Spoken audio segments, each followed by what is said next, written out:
So yeah, I think we probably should make a start. So I'm Tess Hornsby-Smith, and I'm actually going to disappear because the undergraduate research experience is a fantastic student-led event. So I'm going to disappear, and I'm going to pass you over to Caesar and Coco, our interns. Hello, I'm Caesar. Welcome to this taster event. We're really excited to sort of shout and rave about the undergraduate research experience because we feel like it's such a wonderful way of celebrating the work that the students and the faculty are doing. And within the faculty, we really value research, but we also value the different ways in which students can participate in research, etc. And in order to sort of talk more about research and why it's important to us in the faculty, we have Professor Matthew Chuckern, who's the Pro Dean for Research within the faculty, and he'll just be welcoming us and talking for a couple of minutes. So go ahead. Thanks so much, and thank you for putting a really old picture of me up when I used to have hair and looked a lot fresher than I do these days. It's really nice to be with everyone. I'm the Pro Dean for Research in the faculty, as it says on the slide, which means that I have a role that really supports all of the research activity that takes place across the faculty. I'm really passionate about students being involved in research. I've been involved in supporting students in research throughout my career, and the reason why I'm so passionate about it, there's two reasons. The first is that I think that students being involved in research really helps them to get to the really deepest understanding of what their disciplines are and how they can develop their skills in the most powerful ways possible, right? So when you are doing research, as you're already finding out from your own research experience so far, when you're doing research, you are really pushing the boundaries of what we already know. You are challenging your own assumptions, you're figuring out the best ways to advance understanding. And that means that you're developing the most fantastic skills, both in terms of how to do analysis, how to find out information, how to ask really strong questions in original ways, but also in terms of how to communicate your research. So the first reason why I'm really passionate about students being involved in research is that I think it's for me, it's the absolute pinnacle of what an academic experience at university ought to be for students. It's absolutely brilliant for students. But the second reason why I'm really passionate about it is that students really bring such energy and freshness to our research. And those of us who are professional researchers, who do this for our jobs and who've been researchers for a number of years, really benefit from the fresh takes that you have, the way in which you bring new questions to the table, the way in which you want to think about questions that are important to you and how you can develop those in your research. And it just keeps us kind of honest and fresh in terms of our own research activities. So I think it's incredibly valuable to the academic staff in the faculty to have students involved and engaged in research. So I'm really delighted to be able to say a couple of words here at the start of the event. I think what I really like about the undergraduate research experience is the way in which it gives you the opportunity to try out presenting your research to others, engaging with other people, getting other people interested in the research that you're doing, showing why it's important, why you think it's important, also getting their feedback on your research, but also getting the kind of energy that you get when you take the work that you've been working on, either on your own or in a small group or with your supervisor or wherever.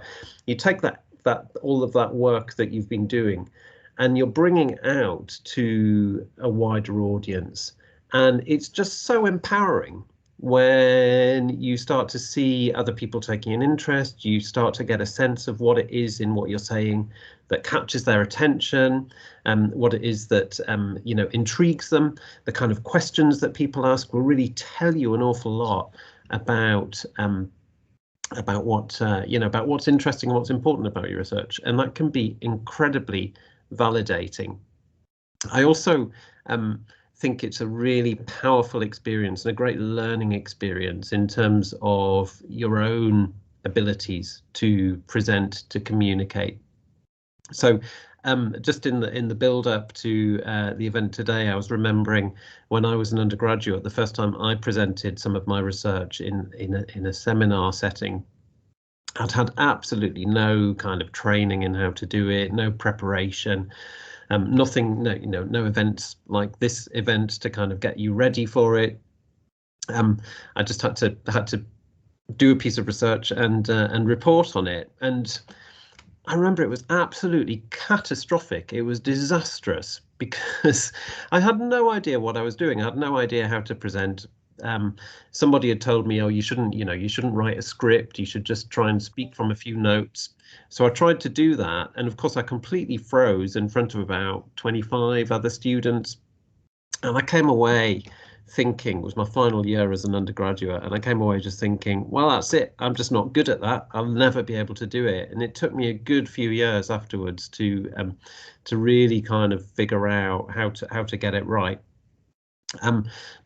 So that's what I think is really important about the undergraduate research experience, is that it helps you to get that experience early on. It gives you a bit of support, but it also gives you the chance to kind of learn from it. Because everyone, I think, can learn how to communicate their ideas. Everyone can get really good at this, and this is your moment to do that. So I hope you find it super inspiring being involved. I hope you find it really helpful. I hope you find it gives you energy.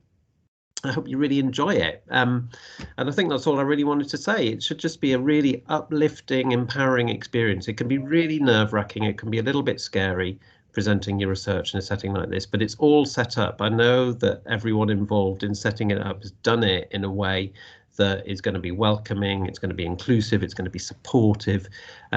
So make the most of all of that, and I hope you really, really enjoy it. Thanks very much indeed.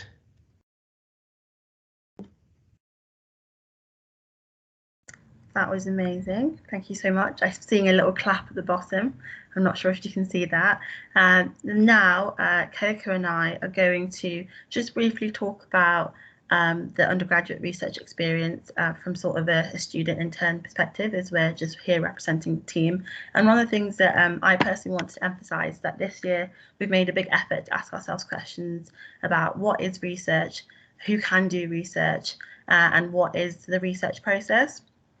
And I think we're hinting at a bigger question and a bigger conversation about making the undergraduate research experience reflective of the faculty, reflective of not only the diversity within the faculty, but the diverse ways of engaging with research. So I know that there might be many of you who feel when you hear the word research, like, I can't do that, I don't do research, but we just really want to emphasize that there are so many of us who are engaged in research every single day from a critical learning perspective, but also that research can be a sort of a creative process, and we just really want to shout and celebrate about the work that you all do and you all engage with. I don't know if Coco has got anything to say before we move on to the... Yeah, as Cesar said, that like we took the video asking ourselves what is research, and that actually makes me be like more clear about like actually research is in our everyday lives. So I believe that this UGRE event is a great opportunity for every one of you like to demonstrate that you're actually an excellent researcher, and you not only know how to research, you also know how to present yourself and to influence others to like reflect on their own findings as well. So yeah, I hope you all enjoy this taster event and also join our UGRE experience. And I'm sure, as you can see, we've got our link to our Facebook and our Instagram and our Twitter, and we'll be continually having updates on there. And if you've got any questions throughout this event, please pop them in the chat or wait till the end, and then we'll be able to have more of a formal discussion and answering your questions. And in general, if you are doing a degree or you're in a place in your life where you're like, oh, I don't know if I'm doing research, but I want to sort of see how my degree links to this, feel free to message one of us and we'll be able to talk to you about it. And I think Tess already popped in the chat that we are going to be giving training, and we're going to be like helping you every step of the way. So again, you're not going to be on your own, but it's going to be a wonderful experience for you to grow professionally, but also on the academic side as well. So we've got three presenters now that will be talking about their experience. They've all previously presented at the UGRE, so it'll be amazing to hear their experience firsthand. So we've got Eugeoe coming up first, and then after that we've got Samantha, and then we've got Ella. So as you can see, Eugeoe is a second-year student and he studies theatre and performance. So go ahead, Eugeoe. Thank you. So today my presentation is called Concrete Jungles, Exploring the City Through Parkour. I'm a Laidlaw scholar, and this presentation sort of the culmination of the work I did on my first summer. I essentially read loads about parkour, also have been involved for many years, but I've continued to be involved in the parkour scene in the north of England. And yeah, sort of began to think about the ideas that we'll explore later in this presentation, such as the concrete jungle. So I know that most people sort of have an idea of what parkour is, but I wanted to break it down very quickly. It's a French movement discipline that was founded in the early 1980s just outside of Paris, and is based on military obstacle course training. So it's often given the definition of getting from A to B as quickly as possible, like you would do on, say, Ninja Warrior. But my research sort of suggests that it's evolved beyond that now and is sort of more performance, which is how it ties into my degree. Parkour as well often happens within cities, urban spaces, which are commonly known as concrete jungles. The definition on screen is from the Oxford Dictionary, and essentially is a city with lots of unattractive modern buildings. That's an unpleasant living environment.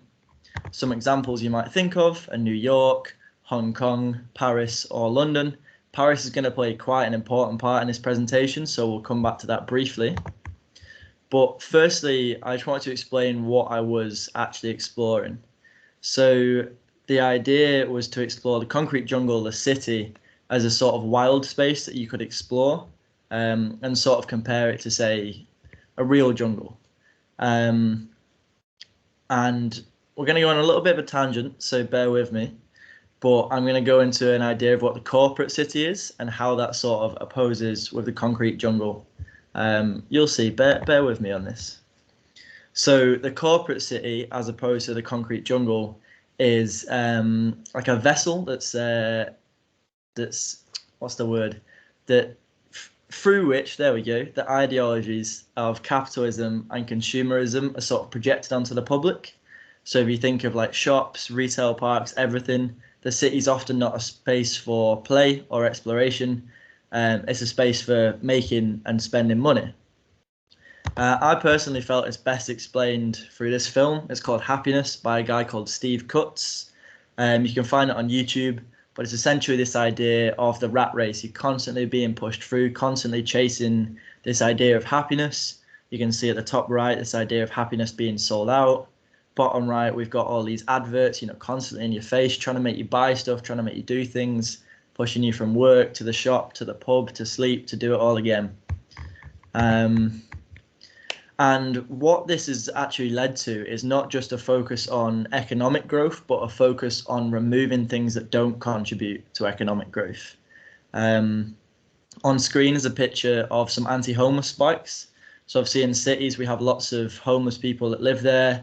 They perhaps don't contribute to the economy as much as the corporate city would like them to. And in order to try and make these spaces more pleasant for people that can contribute, other people are pushed out.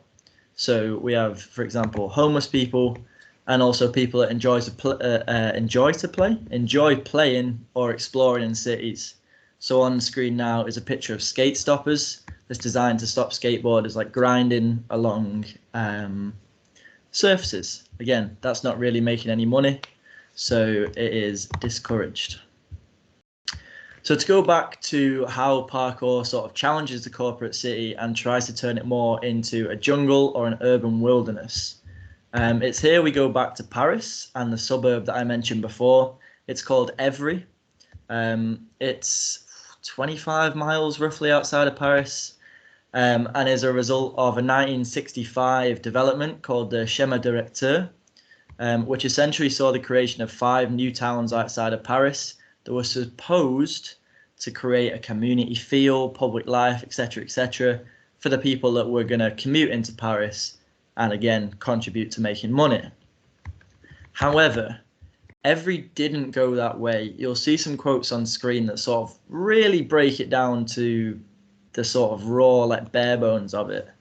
Evry was filled with most of the immigrant population that came into France As is often seen, for example, in the north, you'll see places like Rochdale, Oldham.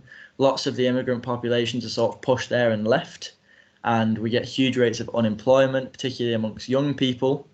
And yeah, the idea of it being like this community-based commuter town just stopped, and it became this sort of wild space. So you can see at the bottom there, it became one of the most alienating and dehumanizing urban clusters in the world. Sort of like, you know, the Wild West. Some of the population turned to crime, as is often seen, you know, in areas of social deprivation, poverty, where there aren't many jobs. Some people, the ones that could afford it, managed to move and leave somewhere else. And other people ended up looking at what might be possible in a city where, or a town, where there aren't really many opportunities. There's just the environment around them. And that's where we see the creation of parkour. So we had a bunch of young men, known as the Yamakasi, a group of second generation immigrants. They sort of looked at the space around them, looked at the walls, the fences, the architecture, and sort of thought, hey, what can we do with this? We've not got any money, we've not got any jobs, we have a load of free time. How can we continue to do what we did when we were younger with what we've got? So they use movement to change their perception of the space they're in, to sort of liberation rather than restriction. They weren't restricted, at least when training parkour, in anything to do with money, class, culture, anything. And yeah, it became liberating rather than restricting. Again, relating to the quote on screen. So, rounding back up, we are coming back to the wilderness. After the creation of parkour in Evry, it then started to spread into other areas of Paris. Again, it started mostly in the poorer areas. For example, Paris is split into districts, one of the very famous ones for parkour, District 13. And it essentially spread and spread further into the cities, further to spaces where this architecture existed. And that sort of relates to the idea that cities can become wild spaces, but not through changing anything about them, but by changing the way that we see them. Yeah, it is, Tess. There's a whole film about it, which actually has one of the coolest parkour scenes in cinema, but that's for a later talk. Yeah, cities can become wild spaces by intentionally practicing, whether mentally or physically, different ways of looking at them. So, to round up, we have a quote on screen from a book by a lady called Julie Angel, which essentially covers the entire history of parkour. Her interpretation was that the young immigrant populations, the Yamakasi, that explored Evry, created a new type of beauty and interpretation of the landscape. Since it was created, obviously it's spread all over the world. You'll see it on Instagram, you'll see it on TikTok. Maybe even you've been walking around Leeds and seeing me or some of my friends doing it. But there are tens of thousands of people that now practice parkour across the globe. And much like the Yamakasi, people today still use parkour as a form of sort of artistic expression. They sort of look at these values of beauty and how can we sort of create a sense of almost urban ballet. That's a term that was thrown around right when it was started. But yeah, this new beauty, this interpretation subverts the nature of the corporate city and fosters a sense of exploration and play in this urban jungle. For me and my research, I want to keep doing some more. I want to look at how these ideas can extend. Maybe want to lead some workshops and stuff. I'm currently in the process of planning that. But to finally finish off, I wanted to give you an idea of how I interpret a city through parkour. So I'm going to show you a very brief, I think it's about 15-second video that's part of a longer video I've been working on. And within parkour, because we're such a global community, videos are such an important way of sort of sharing what we're doing, how we've been thinking, what sort of spaces we're occupying. And again, I also use it as a tool to look back at my training and sort of see what I've enjoyed, what I can improve on. But yeah, to give you an idea of what I'm talking about and how this really relates to me, rather than just parkour as a whole, I am going to play you this video. If it doesn't work, give me a shout in the chat. You might need to click on the screen yourself, but we will shortly see what happens.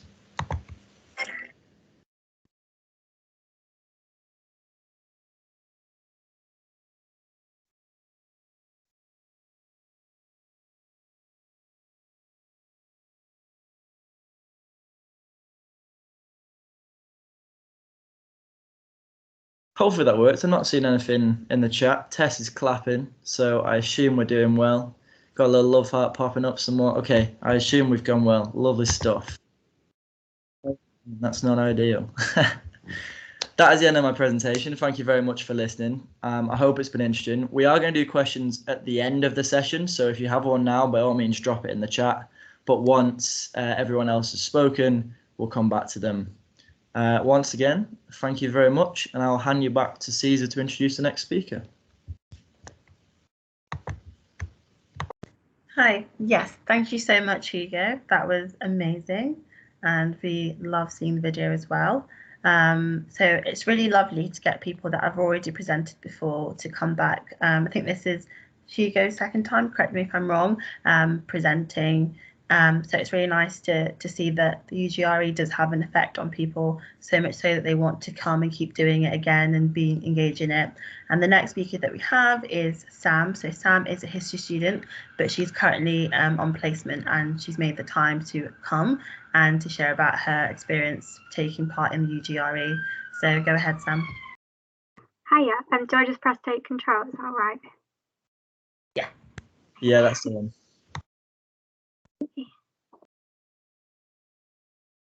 Is that working now? Hopefully.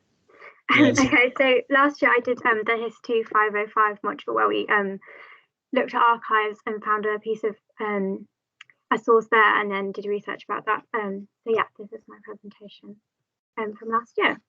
So today I'm going to be talking about World War I, and I'm sure you're all familiar with the context of the war, which stretched from August 1914 until November 1918, and involved the Allied powers of the British Empire, France and Russia on one side, against the Central Powers of Germany and Austria-Hungary on the other. One of the main theatres of the war was the Western Front in mainland Europe, and this is the area that I'll be focusing on today. So photographs like this of soldiers in trenches are widely recognisable and have become symbolic of the Western Front. It was a war on a scale never seen before, a war of technological warfare, attrition, and the first war in which the number of deaths from wounds outnumbered the deaths from disease. On the Western Front alone, 5 million British soldiers fought during 4 years. Of these, between 500,000 and 600,000 died, leaving behind widows, children, families, friends, and fellow comrades. These massive numbers are difficult to comprehend, but that's not the aim of my project. I wanted to focus on one individual soldier to gain a unique and personal perspective of the war and an understanding of the challenges and expectations faced by the individuals. So this is Leonard Rugby of the 12th Battalion of the West Yorkshire Regiment, who fought on the Western Front until December 1917, when he went missing, and it was later concluded that he had sadly died. During his time in the trenches, he wrote heartfelt letters home to his wife and daughter, which can be found in the Leeds branch of the West Yorkshire Archives, and I'm focusing on these for my research. The letters fascinate me because of the humanity that comes out of them. Leonard writes out a box of kisses for his daughter at the end of every single letter, and sometimes draws little pictures for her, and he's always inquiring about the health and well-being of his wife. It's interesting here to consider the role of fatherhood in the war. Many men were absent for years of their children's young lives. How did this impact their view of their own masculinity? Did they see themselves as fulfilling their masculine role by fighting for their country and bringing in income for the family?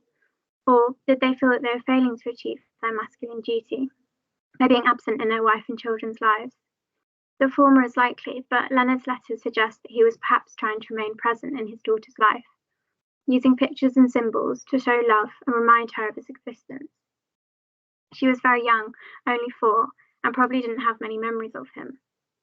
Pay is occasionally mentioned in the letters, indicating Leonard's awareness of his role as the family breadwinner, but he focuses on what he will do when he comes home, implying he views his own masculine role as that as an active caregiver in the family.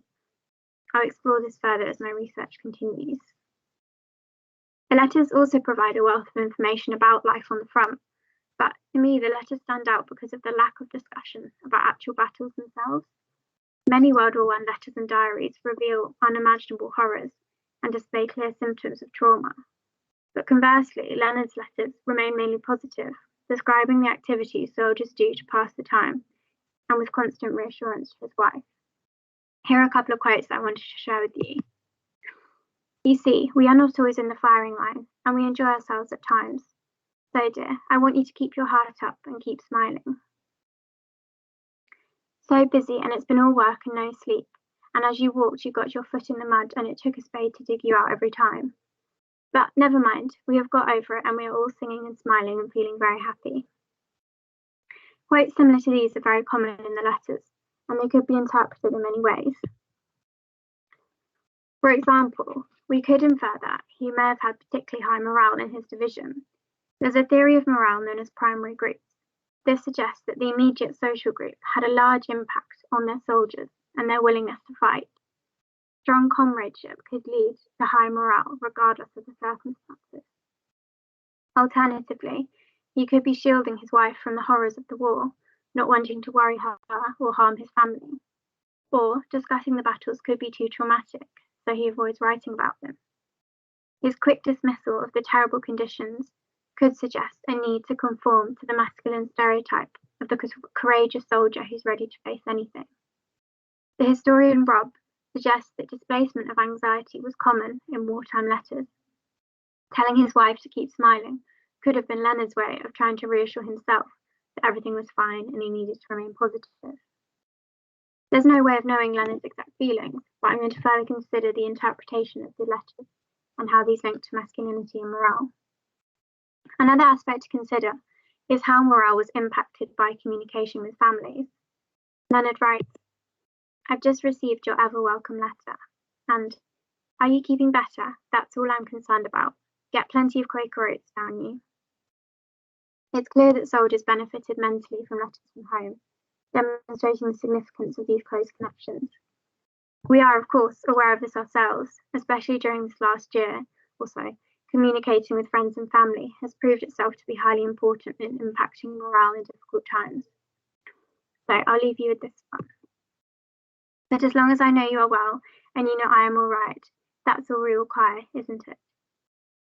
So however Leonard really felt, whatever the horrors he faced, or whatever role he may have been trying to fulfill, the letters demonstrate his obvious love for his family and how important the connection to home was for him. Thanks for listening. And thank you, Sam, for that beautiful presentation. I love how you can see the difference between Sam and Hugo's different ways of researching.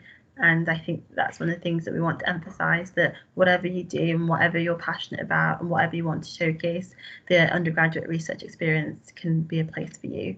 And moving on to something that's slightly different, we're going to be hearing from Ella, and Ella is a liberal arts student, so she's going to be talking about her experience presenting before at the UGRE.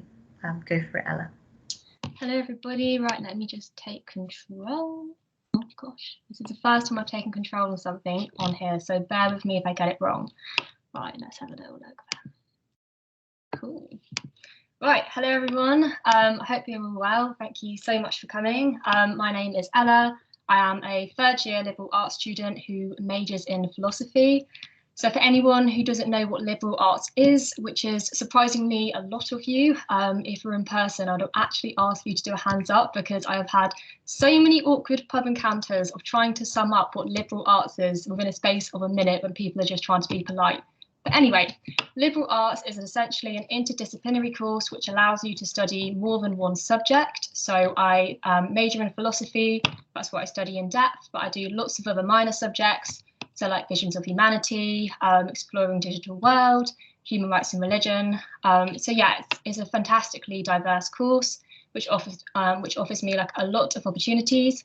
And one of them was for research placement, which I was lucky enough to do.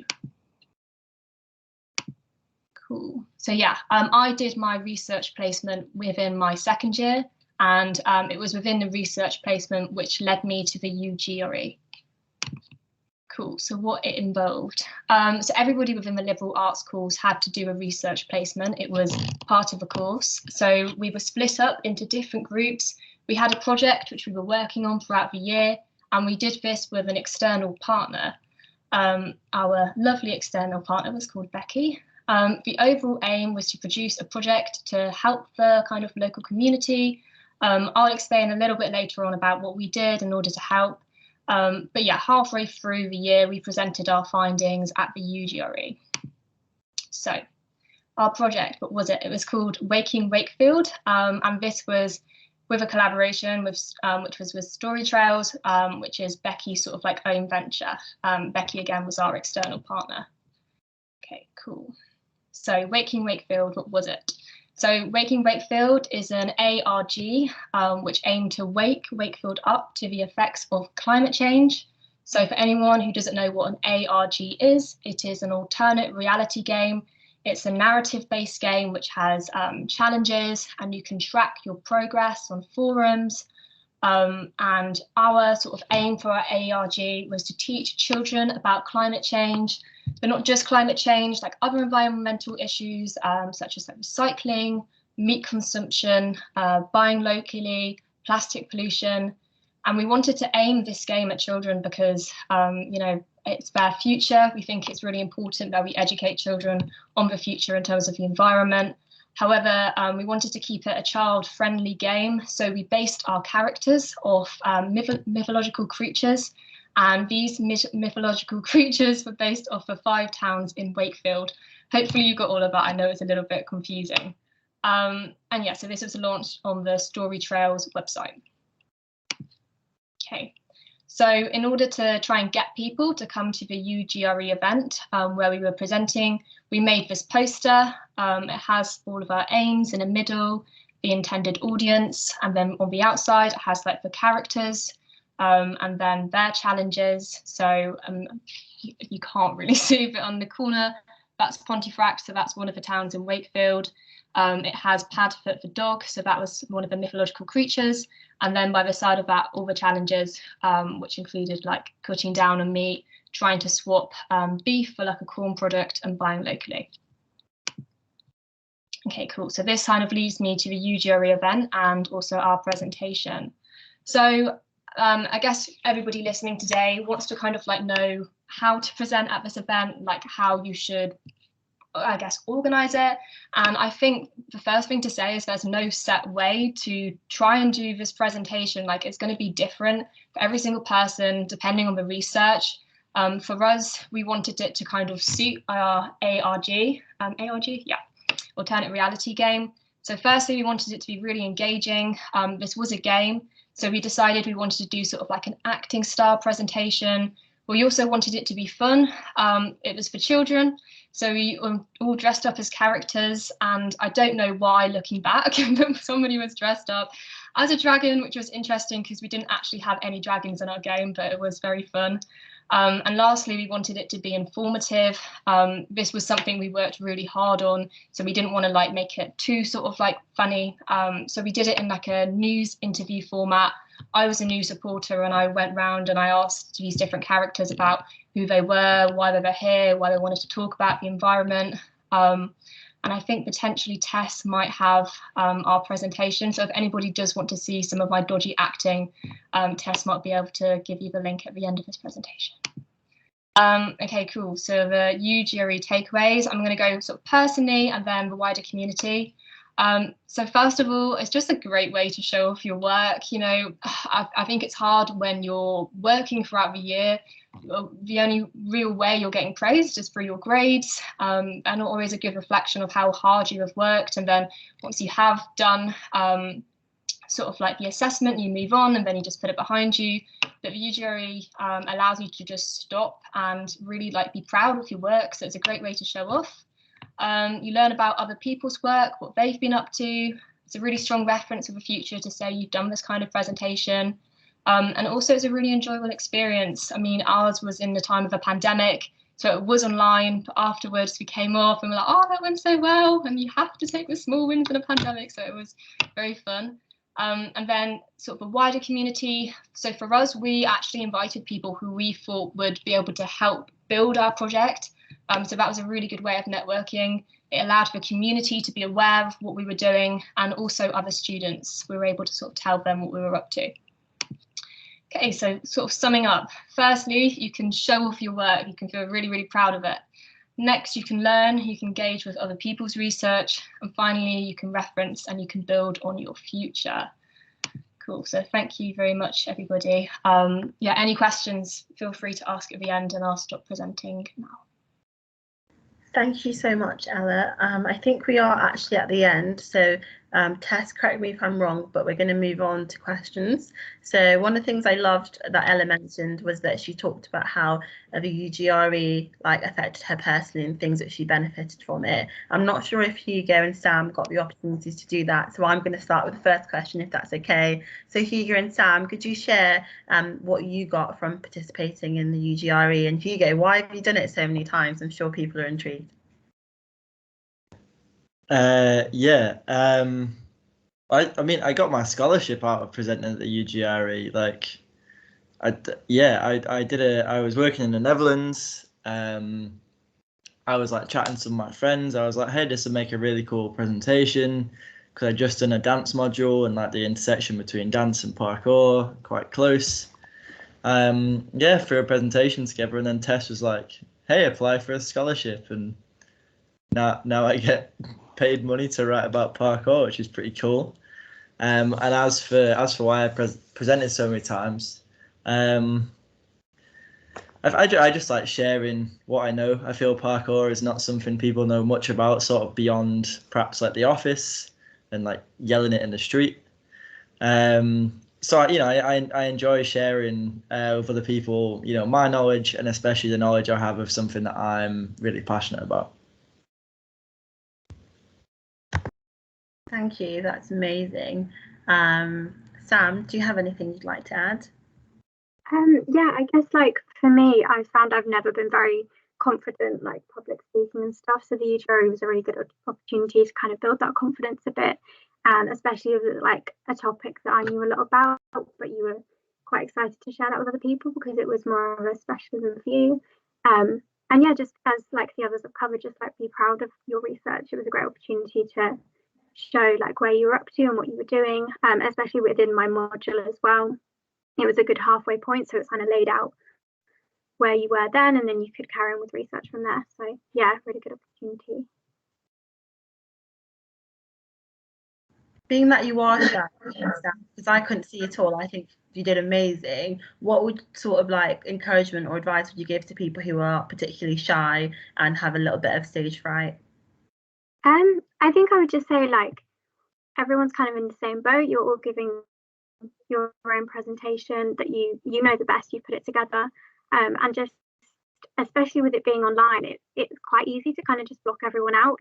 You can't really see all the faces, so just pretend you're speaking to someone you know, or just one or two people, and yeah, just go with it really.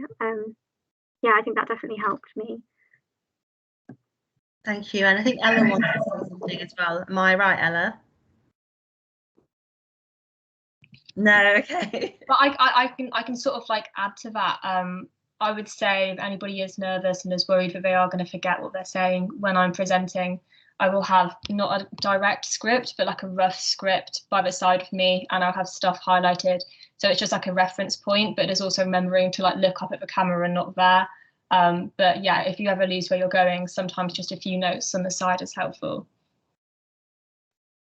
Amazing. Are there any other questions that anyone has? There's a question in the chat from Milan, which says, do the presentations need to relate to your degree subjects? Tess, do you want to take this one? Yes, it can do, but absolutely not. It can be something which is of interest to you. We've had people who are an all-time favourite. Sadly, he can't be here today. Was Tom, who talks about why seagulls aren't that nice, which I don't think is particularly related to his history degree, but you never know. He probably does link it in somehow.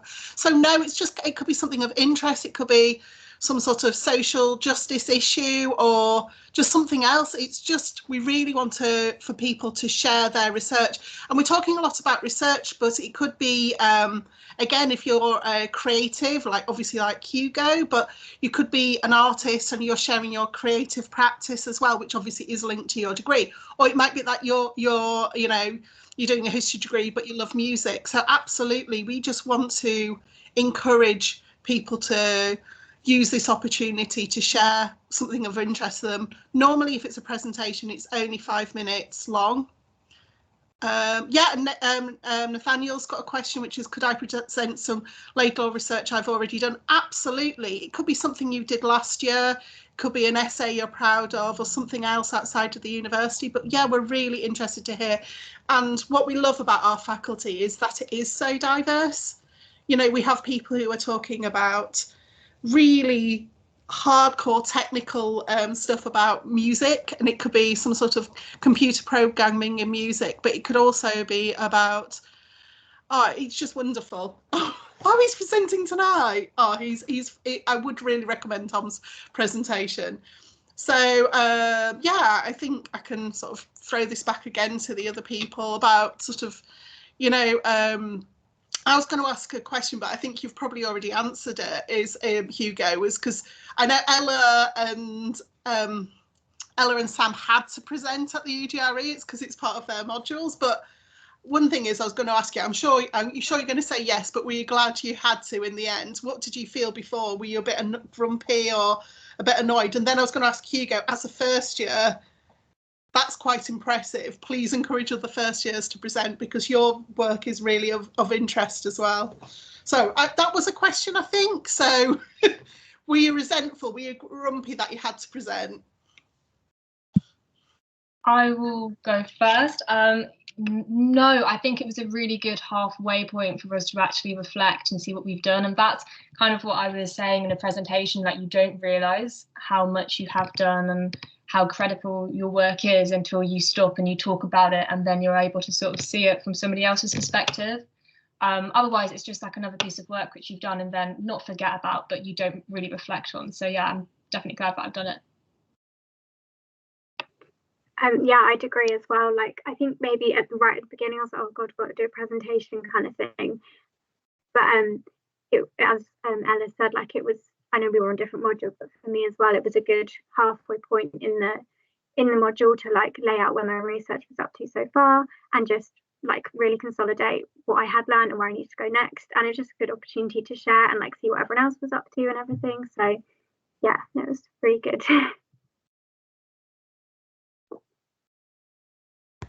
I think this is supposed to be me now, but I can't remember what Tess said. So if you could repeat that, that would be. It's all right. I was just really saying about the confidence of you as a first year to present. I think you have already mentioned, because you were doing the dance module, you wanted to share it.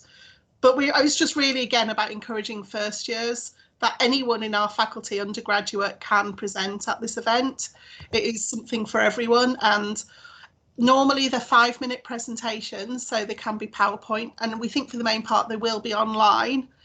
But if you think you want to do a workshop, yeah, okay, then put it in the proposal. That we're really interested in seeing how you could subvert this form and do something differently. We have had comedians present as well, you know, like Tom and other people. And also, if you're a musician or a performer or a poet or something else, like a creative, we will be having, hopefully, an in-person after show party on Friday the 25th. So please, again, put in for that, because we are all about celebrating the diversity of our faculty. So we thought it'd be a really nice chance to celebrate the week. So Carly has asked, do you have to do it this year, or can you do them next year as a third year? You can do it any year you want, but yes. So if you want to come along this year and see what it's like before you dip your toe, so a little dipping your toe into it, and then do it next year, that's absolutely fine. You can do it both years. But the key is, we're saying we do provide you with support. So it's not just turning up and expected to go. Like Matthew said at the beginning, we get a professional presentation instructor in, he comes along and trains you. Then there are also opportunities for you to practice your research and your presentations in advance, and we can give you some feedback on that. So you coming in quite well prepared. Got any other questions?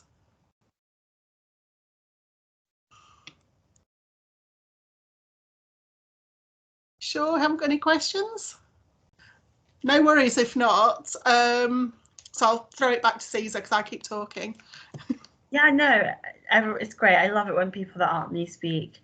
I'm a poet. Are you saying I can do that? Absolutely. That is exactly what Tess is saying. I write poetry as well. I do spoken word and I perform it. And I know that it's quite a creative process, but it's also very much research based and a lot of thinking. So that's the thing. When would the training start for next year? So it will just be after. I mean, the process is yours, so you can start planning, you can start preparing it whenever you want. But next year, next term, we'll be having like the formal how to present workshop, if that's what your question is.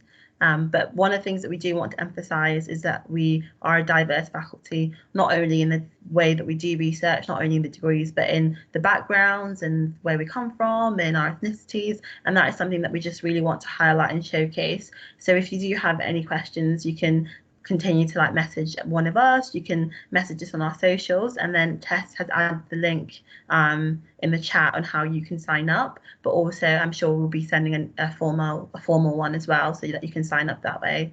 But I think that's all that we have for today, in case anyone wanted to say anything else. I do want to say thank you though for all our wonderful speakers and presenters, and just want to clarify that Sam did an amazing job. You had no idea that she was somewhat shy, so I'm grateful for the UGRE that it can do that and bring people out of their shells.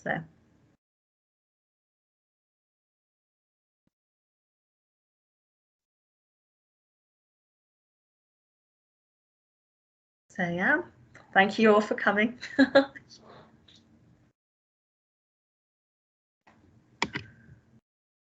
Fabulous, thank you. Again, I just want to say thank you, amazing UGRE team and Samantha, and to Matthew who came along at the beginning. And yes, please just drop us a line because we're really happy to help.